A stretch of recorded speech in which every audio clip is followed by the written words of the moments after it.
Okey, ini adalah water heater. Okey, ia menggunakan tenaga elektrik pada tenaga haba. Okey, cara ia bekerja ialah bila switch ditekan, elektrik akan mula mengalir dan tekan pada switch water heater dan signal pada LED akan menyala. Inilah signal pada LED akan menyala. Dan signal pada LED akan menyala, objek akan mula panas. Okey, apabila sensor telah mengesan suhu tahap maksimum, lampu LED akan terpadam. Ia akan terpadam. Okey, dan push button akan automatic off. Okey, dari sini water heater ni input dia adalah switch, proses dia ialah aliran elektrik mengalir,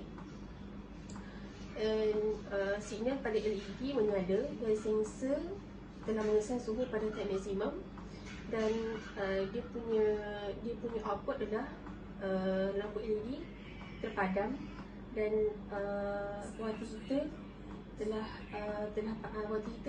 air water heater akan panas. Itu je.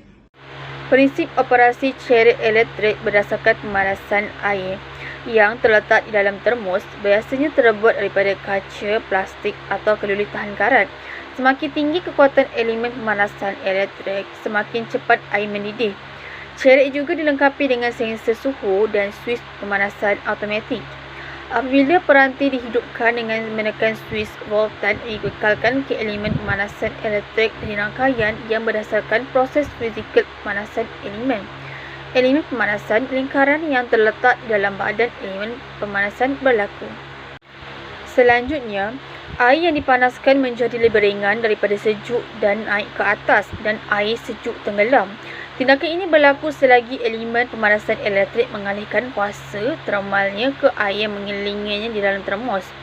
Sebaik-baiknya, air harus dipanaskan sehingga 100 darjah Celsius, tetapi pada praktiknya, pemanasan berlaku sehingga 93 hingga 97 darjah kerana terdapat pelbagai kekotoran dalam air yang meningkatkan ketepatannya.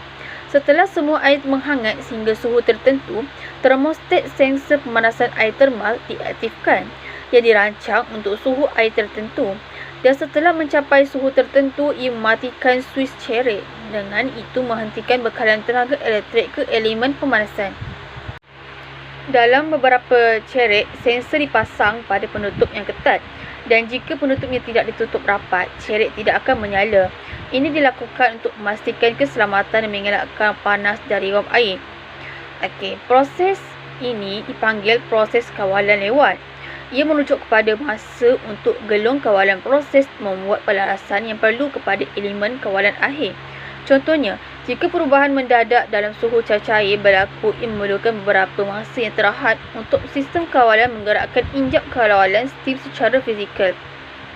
Okey, mod pengawal bagi pemanas air minuman ini ialah mod pengawal tak selanjar atau dikenali discontinuous controller mode, iaitu dalam arahan pengawal mod ini memulakan perubahan terputus dalam parameter kawalan.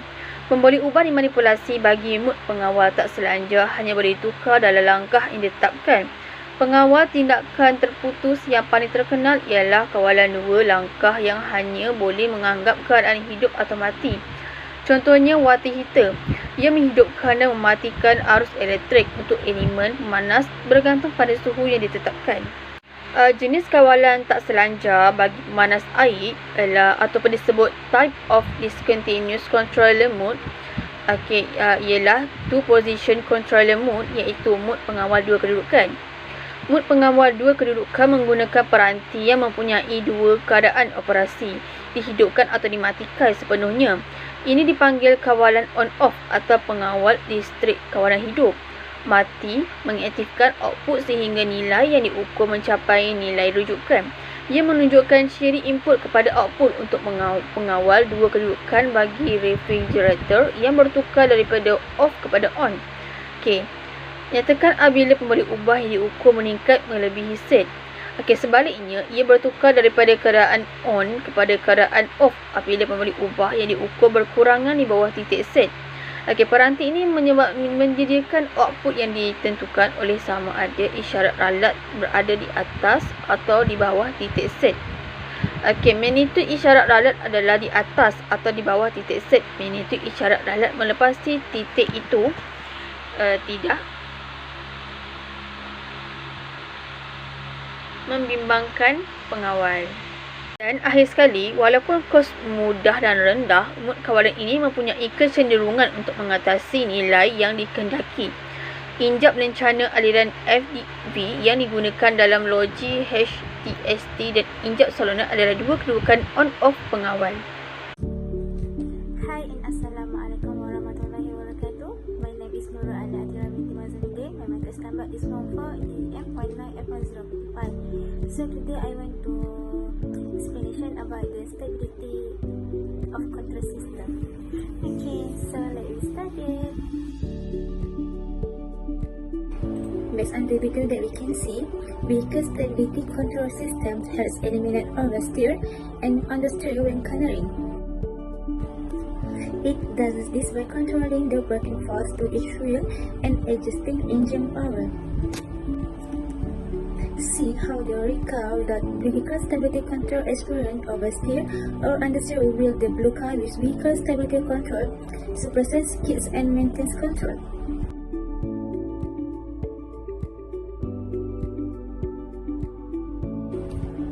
To prevent oversteering, the vehicle stability control system controls engine performance and selectively applies the brakes mainly to the outside wheels.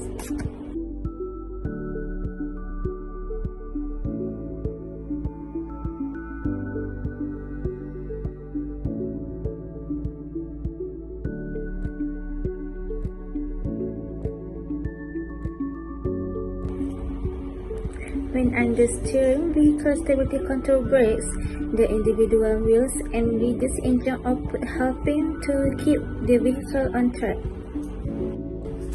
Okay, so that's how the vehicle stability control working on the vehicle.